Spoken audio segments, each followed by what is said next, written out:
السلام علیکم، میں ہوں سجاد انور، نیا دور میڈیا نیٹ ورک سے آپ کی خدمت میں حاضر۔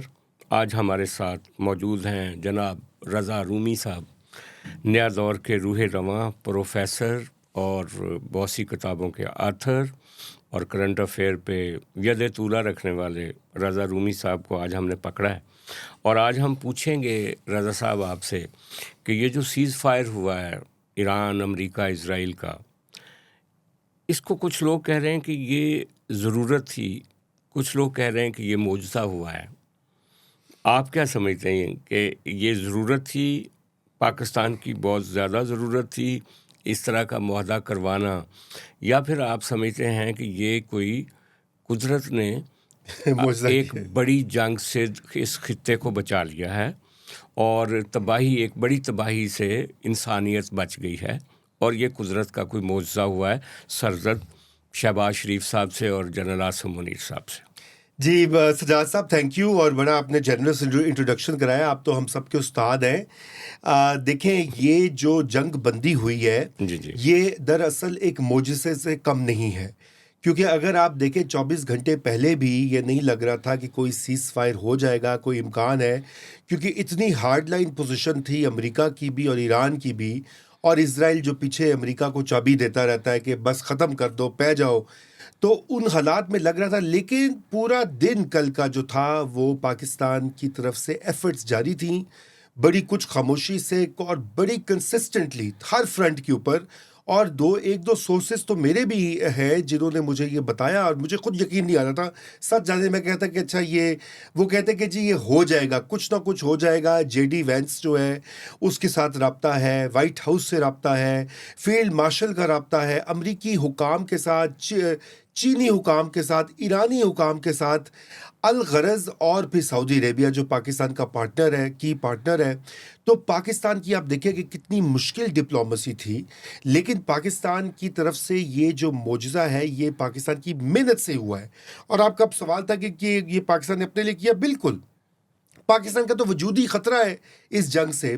دیکھیے ابھی جو کچھ پاکستان میں سٹارٹ ہو گیا ہے، یہ پیٹرول اور ڈیزل کی قیمتیں، کبھی آپ نے سنا تھا ہماری لائف ٹائم میں 500 روپے 600 روپے فی لیٹر ہوگا، اور اس کی آپ مہنگائی کا آپ اندازہ کریں کہ اگر یہ آبنائے ہرمز بند رہتی ہے اور اگر یہ جنگ جاری رہتی ہے تو پاکستان میں تو مہنگائی کہاں سے کہاں پہنچے گی، انٹرسٹ ریٹ پہنچے گا، اور اس قدر یہاں پر معاشی تکلیف سٹارٹ ہو جائے گی۔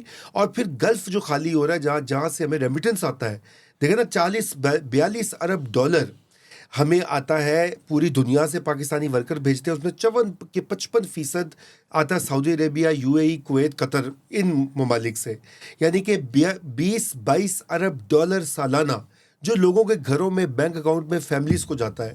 تو پاکستان کے تو یہ وجودی خطرہ ہے، اس لیے یہ سیز فائر تو ہو گیا ہے۔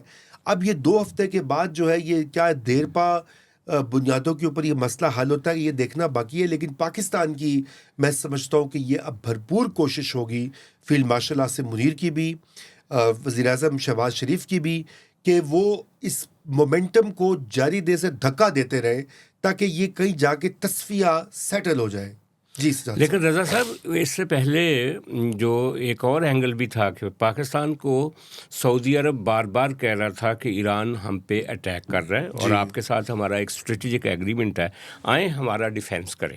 لیکن کل جو واقعہ ہوا، کل جس طریقے سے ایران نے ان کے پیٹرو ڈیولپمنٹ کے کسی ایک بہت بڑے یعنی اس پہ اٹیک کیا، انسٹالیشن پہ، تو اس کے بعد کور کمانڈرز میٹنگ ہوئی اسلام آباد، راول پنڈی میں، اور یہ پاکستان کو کہا گیا سعودی عرب کی طرف سے کہ آئیے جناب، اب آپ ہمارا ڈیفینس جو ہے، جو پیکٹ ہے آپ کے ساتھ، اس کو کوئی ایک شکل دیں اور اب پہنچے۔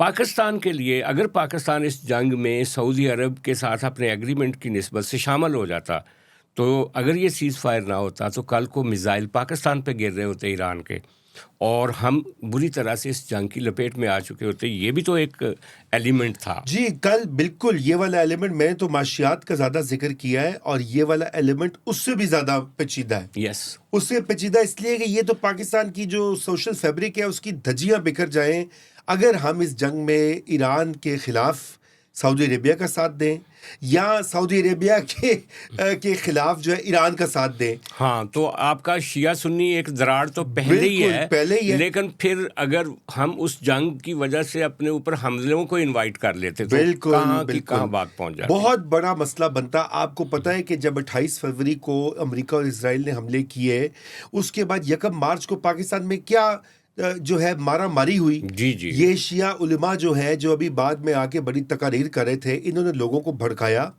غلط فیڈ کیا کہ ایز اف پاکستان نے حملہ کیا ایران کے اوپر, اور وہاں پہ جا کے اسکردو میں اور گلگت میں جو مظاہرے ہوئے فوجیوں کو زندہ جلا دیا گیا. وہ بہت بڑا انفارچونیٹ. آپ بتائیں, یہ نہیں اس کی دیکھیں نا, اب مسئلہ یہ ہے کہ یہ آپ اور میں تو کہہ رہے ہیں انفارچونیٹ ہے, لیکن پاکستان میں سزا نہیں, مولویوں سے بڑے ڈرتے ہیں, سنی ہوئے پاوے شیعہ ہوئے, جنہوں نے اکسایا سی لوگوں نو. سجاد صاحب نہیں, جو ریاست کے خلاف ہتھیار چلاتا ہے وہ خواہ سنی ہے, شیعہ ہے, سرخہ ہے, وہابی ہے, جماعتی ہے, اس کو پکڑ کے اندر کر. اچھا, اصل جو بحث آج چل رہی ہے رومی صاحب, بی سائڈ کے پاکستان کو کیا فائدہ نقصان, اس کے علاوہ دنیا میں جو بحث چل رہی, کہا یہ جا رہا ہے کہ یہ جو انفینشڈ وار 2 ہفتے کے لیے روک دی گئی ہے. ایران چاہ رہا تھا کہ اس کو ایک طرح سے مکمل طور پہ اس جنگ کو روکا جائے, اور وہ کسی عارضی جنگ بندی کے لیے تیار نہیں تھا. اور یہ وزیر اعظم پاکستان کی طرف سے اعلان ہوا کہ یہ جنگ بندی لبنان تک ہوگی. لیکن آج اسرائیل نے کہہ دیا کہ لبنان اس جنگ بندی کا حصہ نہیں ہے. اس کے بعد ایران کی طرف سے یہ بیان آیا کہ اگر لبنان اس جنگ بندی کا حصہ نہ ہوا تو پھر یہ جنگ دوبارہ شروع ہو سکتی ہے. ایران نے اپنے پاسداران انقلاب کو ایک سخت وارننگ کے ساتھ سیز فائر کے لیے کہا کہ اس کو ایک عارضی وقفہ سمجھے اور اپنے آپ کو جنگ کے لیے دوبارہ سے تیار رکھیں. تو یہ والی جو ایک کیفیت ہے ابھی بھی مڈل ایسٹ میں, اس کو آپ کیسے دیکھتے ہیں کہ جنگ کے بادل بھی منڈلا رہے ہیں اور امن کے لیے 2 ہفتے کی ایک سیز فائر بھی ہو گیا, یہ کتنا دیر پا ہوگا؟ دیکھیے, یہ ایک بہت پیچیدہ اور مشکل سوال ہے اس وقت. 2 ہفتے کا ٹائم ایک ریپریو ہے, ایک بریدنگ سپیس مل گئی ہے جس میں کہ اب سارے فریقین اپنی اپنی پوزیشنز دیکھیں گے. لیکن ایک بات طے ہوگی ہے کہ 6 ہفتے کے بعد ایران کا جو رائٹ ہے آبنائے ہرمز کو چلانے کا, اس کو کنٹرول کرنے کا, وہ سب نے تسلیم کر لیا, خود امریکہ نے مان لیا ہے. تو یہ بہت بڑی امریکہ کی اسٹریٹجک ڈیفیٹ ہو گئی ہے, جس نے کہا تھا کہ وہ جا کے ایران کو, اسرائیل اور امریکہ کے جو اٹیک تھا وہ یہی تھا کہ ایران کی پاور کو کرٹیل کرنا. ایران نے وہ والا پتہ استعمال کیا سجاد صاحب کہ جس سے دنیا کی اکانومی یا دنیا کی اکانومی کی شہرک جو آئل اور گیس اور انرجی ہے اس کو جا کے پکڑ لیا. انہوں نے کہا تسی مارو بم شام جو کرنا کرو, یہ تو ہم آپ کو مزہ چکھاتے ہیں. اب وہ اس کا ایران کا ایک طرح سے رائٹ تسلیم ہو گیا, کیونکہ کل کا جو معاہدہ ہوا ہے اس میں یہی ہے نا کہ وہ آبنائے ہرمز کھول دیں گے, یعنی کہ آبنائے ہرمز کھلوانے کے لیے یہ معاہدہ ہوا ہے. جی, اور آپ دیکھیں نا کہ اس کا کنٹرول مان لیا گیا. اچھا, اس کا کنٹرول سی این این نے ایک بڑی رپورٹ, جو ان کی ایک one of the lead story تھی جو سی این این اردو کی, اس میں انہوں نے کہا جی کہ جو ایران, رشیا اور چائنا یہ اب قابض ہو چکے ہیں آبنائے ہرمز کے اس 30% آئل سپلائی پر جو کہ یورپ کو ہوتا ہے. جی, اور اس کو آپ عارضی مت سمجھیں کہ یہ کوئی کنٹرول عارضی ہے, یہ ان کا مستقل کنٹرول ہو گیا ہے. اور اب یورپ جو ہے وہ اپنے آئل سپلائی کے لیے ماضی کی طرح روس کا ڈیپینڈنٹ ہو سکتا ہے, جس سے امریکی انٹرسٹ کو خطرہ ہے. بالکل خطرہ ہے. اچھا, نہ صرف یہ کہ انہوں نے آبنائے ہرمز کے اوپر ان کا جو رائٹ ہے وہ تسلیم ہوا, بلکہ انہوں نے ایک قانون پاس کیا ہے کہ ہر گزرنے والا بیڑا جو ہے وہ $2 ملین دے گا, ادا کرے گا, جو آبنائے ہرمز سے گزرے گا. اب آپ اندازہ کریں کہ وہاں سے روزانہ 100 گزرتی ہیں, تو ان کی ایک طرح سے ریونیو جنریشن ہوگا. لیکن کیا اس موصول کو امریکہ جو ہے اور باقی جو ملک ہے, خلیجی ملک جو آئل سپلائر ہیں, وہ اس کو مانتے ہیں یا نہیں مانتے, یہ ایک اگلا سوال ہے. خلیجی ممالک کو تو ماننا پڑے گا, ان کے پاس کیا قوت ہے, ان کی جو اڈے تھے امریکی وہ تو کسی کام نہ آئے. ਉਹ ਨੱਸ ਗਏ ਫੌਜੀ ਜਾ ਕੇ ਹੋਟਲਾਂ 'ਚ ਬਹਿ ਗਏ ਤੁਸੀਂ ਦੇਖਿਆ ਹੀ ਹੈ ٹھیک ہے نا وہ کہتے جی ہوٹل میں سارے شاید یہ نیگوسیشن چارٹ میں یہ بات ہو جو وزیر اعظم صاحب نے 10 اپریل کی ایک آج کال دیا ہے ہاں جی اس پہ آ رہے ہیں امریکی حکام آ رہے ہیں ایرانی آ رہے ہیں ایران نے تصدیق کر دی ہے کہ وہ ڈیلیگیشن بھیج رہے ہیں دیکھیں وہ اس کے بغیر وزیر اعظم اعلان نہیں کریں گے یہ سارا کچھ جو ہوا ہے ایران کے ساتھ بات چیت جاری رہی ہے پاکستان کی فیلڈ مارشل عاصم منیر نے براہ راست اس میں بہت بڑا رول ادا کیا. دیکھیے جب پاکستان کی بات آتی ہے تو دنیا فوج کی طرف دیکھتی ہے کہ فوج تو ایک طرح سے پاکستان کے سٹانس کی گارنٹی دیتی ہے, اور اسی طرح ایران نے بھی دیکھا یہ جو کل ہوا معاملہ اس میں الٹیمیٹلی چین جب پڑا بیچ میں اور چین نے کہا کہ بس ہن تسی منو یہ گل, کیونکہ دیکھیے ابھی ہمارا تباہی پھری ہوئی ہے نا معیشت کی نظر آ رہا ہے, چین کی 1 مہینے کے بعد کام خراب ہو جانا ہے. کیونکہ دیکھیے چین کا ماڈل کیا ہے,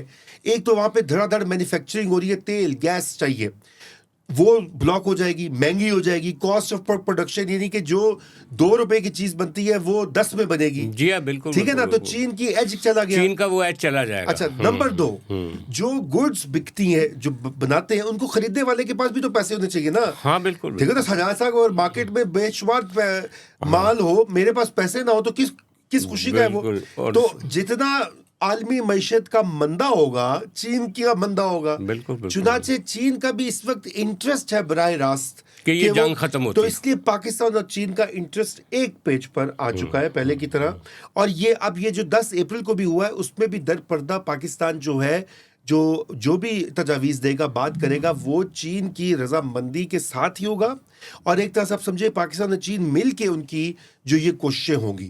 اچھا اب اس میں جو آپ نے سوال کیا کہ یہ 2 ہفتے کے بعد یہ ڈیوریبل سیز فائر ہوگا, اب یہاں پہ جو ہمیں کوئکلی 1 منٹ میں آپ کو دیکھیے اس میں فریقین کون ہے.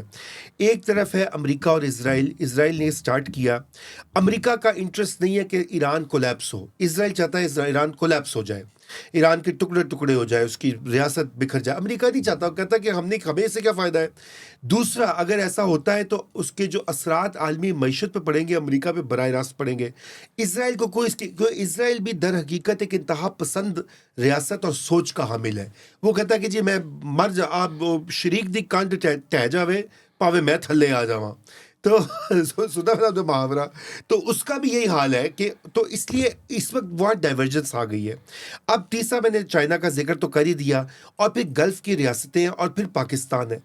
اب یہ سارے انٹرسٹ جو ہیں ان کو مد نظر رکھنا ہوگا اس 10 اپریل اور مزید جو نیگوسیشن ہوگی. 10 اپریل کے لیے اگر امریکی اپنا ڈیلیگیشن اناؤنس کر دیتے ہیں جیسے ایران نے کر دیا تو یہ بہت بڑی ایک اسلام آباد اکارڈ کے نام سے ایک بہت بڑا تاریخی معاہدہ ہونے جا رہا ہے. لیکن اس کے ساتھ ہی ساتھ رومی صاحب سب سے بڑی جو سلور لائننگ نظر آ رہی ہے وہ یہ ہے کہ اسرائیل اور انڈیا یہ دونوں میپ سے باہر جاتے ہوئے نظر آ رہے ہیں.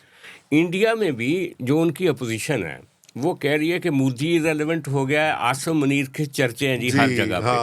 اور آج ہی جو اسرائیل کے لیڈر آف دی اپوزیشن ہیں انہوں نے کہا ہے کہ نیتن یاہو نے اسرائیل کو برباد دونوں صورتوں میں کیا, وجودی طور پہ بھی برباد کر دیا اور جو اس کا امپیکٹ تھا اس کو بھی برباد کر دیا. اس کا یہ کہنا تھا کہ بدقسمتی کی بات یہ ہے کہ اس سیز فائر میں اسرائیل میز پر بھی نہیں ہے.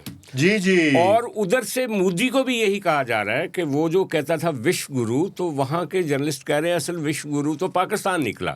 دیکھیں بالکل آپ نے صحیح کہا. پاکستان میں جنرل کس نے سوچا تھا کہ فیلڈ مارشل عاصم منیر وشو گرو کا رول اختیار کر لیں گے, بن چکے ہیں اب وہ. مگر دیکھیں اسرائیل کا تو بات ایک لحاظ سے بنتی ہے, لیکن اب امریکہ اسرائیل کے بہاف کے اوپر بھی نیگوشیٹ کر رہا ہوگا. لیکن یہ کہ وہ نہیں ہے, پاکستان مانتا نہیں ہے اسرائیل کو, وہ بیٹھ نہیں سکتا, یہ عرب ممالک, ایران نہیں بات کرے گا. لیکن جہاں تک انڈیا کا تعلق, انڈیا تو اول دن سے ارریلیونٹ ہے, کیونکہ سجاد صاحب انڈین جو موجودہ حکومت اور وہاں پہ جو رولنگ پارٹی کی جو آئیڈیالوجی ہے ہندوتوا، وہ سمجھتے ہیں کہ وہ زائنزم اور وہ بہن بھائی ہیں یا بھائی بھائی ہیں. نہیں، اس نے کہا تھا کہ انڈیا مدر لینڈ ہے اور اسرائیل فادر فادر لینڈ لینڈ ہے. جی بالکل. اچھا دونوں کا، حالانکہ اس کو سمجھ نہیں ہے کہ زائنزم کیا ہے، ہندوتوا کیا ہے. اصل میں ایک اس کے جو نقطہ جو کہ بدھی میں عام انڈین کی بھی بی جے پی سپورٹر کا آتا ہے کہ مسلم کش، اینٹی مسلم، بس اس لیے وہ میرا دوست ہے. تو مودی جی نے تو اپنی انٹینشن اور اپنی جو جھکاؤ ہے وہ اس حملے سے ایک دن پہلے دکھا دیا تھا. وہ اسرائیل میں موجود تھے، وہ تھاپڑے دے رہے تھے نیتن یاہو کو، وہاں پہ اسرائیلی لوگوں کے ساتھ تصویریں کھنچا کے اسرائیل فادر لینڈ مدر لینڈ والی باتیں کر رہے تھے. تو ان کا تو آلریڈی جھکاؤ کلیئر ہو چکا ہے. وہ اسرائیل کے ساتھ نتھی ہیں، ٹوٹلی اس کیمپ میں ہے، اور ٹرمپ کے ساتھ بھی اسی کیمپ میں ہے. یہی وجہ ہے کہ ایران جو ہے ان کی سازشی کو اب قبول نہیں کرے گا، کیونکہ ایران کو پتہ ہے کہ وہاں پہ بڑی گہری ایک یارانہ آ چکا ہے. اب یہ انڈین جو کامنٹیٹرز ہیں ان کی بھی مجھے سمجھ نہیں آتی. چلیے وہ جو ہے مین سٹریم تو وہ شاؤٹ کرنے والے وہ تو ٹھیک ہے، کیٹیگری ہے، انہوں نے تو ٹی آر پی گین کرنی ہے، جس کو گودی میڈیا، لیکن جو سینسیبل لوگ ہیں وہ بھی اس چیز کو دیکھ رہے ہیں. وہ کہتے ہیں او واہ، ہم بیس پہ کیوں نہیں ہے، یہ تو انڈیا کا رول. تو او بھائی، 10 سال سے آپ کی جو حکومت، آپ کی جو سوسائٹی، آپ کے جو ملک جو کر رہا ہے، وہ غزہ کے اندر ایک جینوسائیڈ ہوا، نسل کشی باقاعدہ ہم نے اپنی آنکھوں سے دیکھی. آپ نے کیوں نہیں کی؟ آپ کی گورنمنٹ نے کچھ نہیں کہا. کشمیر میں جو کچھ ہو رہا ہے، کشمیر کو جس طرح سے ضم کیا ہے، آپ انڈیا کے لبرلز نے کیوں نہیں کیا؟ آپ کے بھی دوست ہیں وہاں پہ، ہمارے بھی دوست ہیں. جب یہ آرٹیکل 370 ختم کیا ہے تو حجاج صاحب ایک دو لوگوں نے بند ہیں، نہیں، انہوں نے کچھ نہیں کیا. سب نے آنکھیں بند افضل گرو کو پھانسی دے دی انڈین سپریم کورٹ نے کہ ایویڈنس نہیں ہے، لیکن پبلک کانشنس کو اب یہ ان کے ورڈز ہیں سپریم کورٹ جج کے. یاسین ملک جو تہاڑ جیل میں مر رہا ہے، اس کو پوائزن دی جا رہی ہے، کوئی بول ہی نہیں رہا انڈیا میں اس کے لیے. وہ کوئی نہیں، بیکاز وہ وہاں پہ دیکھے نا، یہ اس وجہ سے دنیا کو بھی یہ پتا ہے، ایران کو بھی پتا ہے، ان کو پتا ہے کہ انڈیا کی وہ سٹیٹس نہیں رہا جو پنڈت نہرو، اندرا گاندھی، ایون راجیو یا منموہن سنگھ نے بنایا تھا. وہ سٹیٹس اب نہیں رہا دنیا میں، ایون واجپئی نے بنایا تھا. اس کی جو جیو پولیٹیکل امپورٹنس ہے اس کے وجود کی، اس کی آبادی کی، ایون انہوں نے وہ بھی ضائع کر دی ہے. نہیں دیکھیں، جیو پولیٹیکل بھی ہے اور اکنامک ہے، ایک بہت بڑی اکنامک پاور ہے. دنیا کا سب سے بڑا آبادی کے اعتبار سے ملک ہے. مودی جی نے اپنی تنگ نظری میں اپنی ساری اسٹرینگس کو ضائع کر دیا، irrelevant کر دیا. لیکن ایک اس کے ساتھ ہی ساتھ اگر دیکھا جائے تو اسرائیل اور انڈیا کی ایک سازش تھی ایران اور پاکستان کے پرسپیکٹو میں. وہ ایرانی بلوچستان اور پاکستانی بلوچستان کو اسرائیل اور انڈیا مل کے فنڈ کرنا چاہ رہے تھے تاکہ دونوں ملکوں کو ڈس انٹیگریٹ کیا جا سکے. دیکھیں اور اس جنگ کو وہ بہانے کے طور پر لے رہے تھے. ان کا یہ خیال تھا، بہت سارے انڈین اینالسٹ یہ کہہ رہے تھے جو ڈیفینس اینالسٹ ہیں، کہ اس جنگ کا اگلا فالو اپ جو ہوگا وہ بلوچستان ہوگا جو اسرائیل کا ہدف ہے. ان کو جب ایران میں اتنی بڑی شکست ہو گئی ہے اور ان کو پیچھے ہٹنا پڑ گیا ہے، ایران میں بھی اسرائیل تو چاہ رہا تھا کہ ایران مکمل طور پہ ڈسٹروائے ہو جائے اور یہ کوئی سیز فائر نہ ہو، اور انڈیا بھی بغلیں بجا رہا تھا. جس طرح سے ان کے سیلرز کو سری لنکا میں ان کے جہاز کو انہوں نے ڈبویا انڈیا نے. تو اب یہ جو ان کا خواب تھا وہ بھی چکنا چور ہوا ہے. جی وہ بالکل چکنا چور ہوا ہے. اور یہ لیکن یہ جو انڈین سو کال ڈیفینس اینالسٹ ہیں نا، میں اب ان کو سیریسلی نہیں لیتا، اگرچہ انڈیا میں ان کو لیا جاتا ہے کیونکہ وہ زیادہ فکشن نگار ہیں. وہ ان کو چاہیے کہ افسانے لکھیں، ناول لکھیں، جیسے کبھی ہمارے حمید گل صاحب ہوتے تھے جو افغانستان کی ڈیپتھ تلاش کر رہے ہوتے، یا زید حامد جو کرتے تھے غزوہ ہند اور یہ وہ، کیونکہ ان کی باتیں بالکل irrelevant ہے. چاہے وہ آپریشن سندور میں وہ غلط ثابت ہوئے، وہ اس جنگ میں غلط ثابت ہوئے، وہ پاکستان کی اسٹرینتھ اور پاکستان امریکہ تعلقات میں غلط ثابت ہوئے. ان کا خیال تھا کہ ہم نے آئسولیٹ کر دیا. وہ جو مودی کی فیڈ آتی ہے نا وہاں سے، وہ اس کو آنکھوں پہ پٹی باندھ کے باندھتے ہیں. یہ بلوچستان والی بات دیکھیے، یہ ابھی یہ اس کے اوپر ایویڈنس کم ہے سجاد صاحب، لیکن یہ بات پاکستان کی جو ہم نے پہلی بات جو آپ کا سوال تھا یہ اس سے جڑا ہوا ہے. تیسرا پاکستان کے لیے وجودی خطرہ، یہ جنگ اگر چلتی ہے، ایران کولیپس ہوتا ہے، تو وہ یہ ہے کہ بلوچستان کے اندر جو سیپریٹزم ہے اس کو مزید ہوا ملے گی اگر ایرانی اسٹیٹ کولیپس کرتی ہے. اور معیشت، مہنگائی اور عوام کی تکالیف اس ہائبرڈ رہجیم کا مستقبل، اور اس کے علاوہ یہ جو بلوچستان کا معاملہ ہے، یہ سارے، اور پھر گلف کے اندر جو پاکستان کے تعلقات ہے، سعودی، Iran, sectarian, her fault line کے اوپر یہ جنگ اپنا پاؤں جمائے رکھی. ایگزیکٹلی اس لیے پاکستان کی فوج کے لیے یہ سیز فائر اور یہ ڈپلومسی ایک پاکستان کی سیکیورٹی کا سوال ہے. یہ صرف ایران ایک کی سیکیورٹی نہیں سفارتکاری ہے. کی بات نہیں ہے. Yes. اچھا، لیکن کچھ آپ کے کرم فرما، ہمارے کرم فرما، یا اس ملک کے کرم فرما، یا ان ایجنسیوں کے کرم فرما جو باہر بیٹھے ہوئے ہیں، جی، وہ کل ایک کچہری لگا کے بیٹھے ہوئے تھے. ان کا کہنا تھا کہ جو شہباز شریف صاحب کا ٹویٹ ہے کہ ایران اور امریکہ متفق ہو گئے جنگ بندی کے لیے، اور یہ تجویز تھی شہباز شریف صاحب کی ایک دن پہلے. انہوں نے اپنے بیان میں کہا تھا کہ دونوں ملک اگر 15 دن کی جنگ بندی کے لیے تیار ہو جائیں تو ایک فضا ہموار ہو سکتی ہے پیس کے لیے. وہ جو ٹویٹ انہوں نے کیا، جب ایگری کر لیا سب فریقین نے، تو وہ اس ٹویٹ کو دکھا رہے تھے کچھ لوگ، عمران ریاض سمیت، اور اس کے اوپر لکھا ہوا تھا کہ draft for Pakistani prime minister. ان کا یہ کہنا تھا کہ یہ ٹویٹ بیسیکلی ٹائپ ہی امریکہ سے ہوا ہے، اور شہباز شریف صاحب ایک ڈاک خانہ تھے جنہوں نے پڑھ کے سنا دیا. آج پرائم منسٹر آفس سے یہ کہا گیا، فورن آفس کی طرف سے بھی کہا گیا کہ وہ ڈرافٹ پاکستان کی طرف سے ایران کو بھی بھیجا گیا تھا. پرائم منسٹر آف پاکستان کی طرف سے ایک ڈرافٹ ایران کو بھیجا گیا تھا، ایک امریکہ کو، تاکہ وہ دیکھ لیں، تاکہ اس کے بعد ایک آفیشیل اعلان کیا جائے اس چیز فائر کا. تو وہ اس کا مطلب یہ تھا، یہ نہیں تھا جو عمران ریاض پارٹی وہاں پہ لندن میں بیٹھ کے کر رہے تھے. دیکھیں میں آپ کو یہ بتاؤں کہ یہ اکثر یہ بات آ جاتی ہے کہ یہ کچھ ہمارے دوست بھی، دیکھیں عمران بھی میرے ساتھی رہے ہیں، میرے کولیگ رہے ہیں، اور بہت سارے لوگ ہیں اس پہ شامل، سب کو میں جانتا ہوں، میرے اچھی ان سے سلام دعا ہے، کچھ کا دوستی بھی ہے.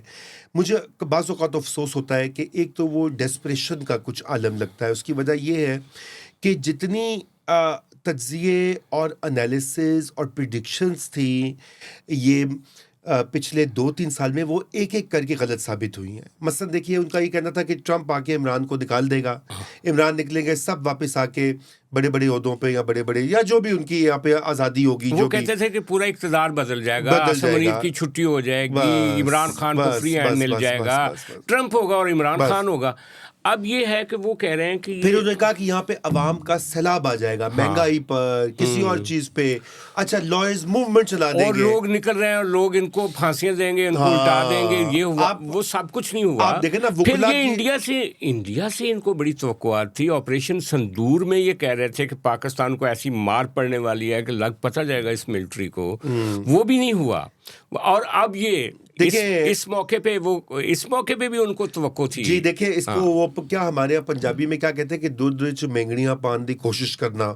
تو وہ یہ کوشش وہی تھی کہ جو پاکستان کی اتنی بڑی ڈپلومیٹک وکٹری ہوئی، جو کیونکہ عالمی میڈیا بلٹس کر رہا تھا پاکستانی وقت کے صبح کے 5 بجے 4 بجے، یہ CNN اور کیا BBC اور کیا فاکس نیوز، وہ پاکستان وہ ہو رہا ہے. انہوں نے کہا کہ کیسے اس میں شامل کیا جائے پاکستان تحریک انصاف کے حمایتی لوگوں کا سوشل میڈیا پہ، اور ان کے حمایتی، ان کے لیے کیا فیٹ دیا جائے تاکہ وہ اس کو کھا سکیں، اور عاصم منیر کو انڈرمائن کیا جائے، بس. اور کیا، اور وہ سوچتے یہ ہیں کہ اس ساری نیگوسیشن میں تو اصل میں عمران خان کو ہونا چاہیے تھا، پیس میکر کے طور پہ وہ جیل میں بیٹھا ہوا. اگر وہ پاور میں ہوتا تو وہی ہوتا، لیکن اس میں سر جی اگر وہ پاور میں ہوتا تو شاید یہ رول نہ پلے کر رہا ہوتا. کیونکہ ایران، یار جس بندے کو UAE اور سعودی عرب نے کہا ہو کہ سعودی عرب نے اپنے جہاز سے اتار دیا تھا، دنیا کی ڈپلومیسی میں وہ بری طرح فیل ہو گیا تھا. وہ جو باجوہ صاحب ہے، وہ یہی تو گلا لے کر ان کے پاس جاتے تھے. لیکن یہ آپ جو باتیں کر رہے ہیں، یہ جو حقائق کا ذکر کریں، ہمارے ان کے سپورٹرز کو ان سے کوئی لینا دینا نہیں ہے.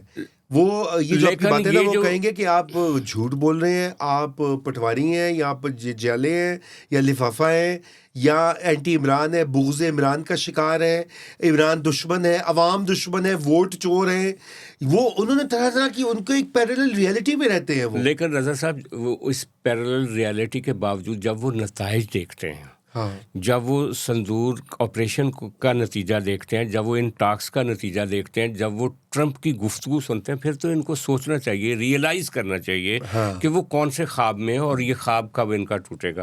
بہرحال بہت شکریہ، آپ نے موقع دیا ہمیں۔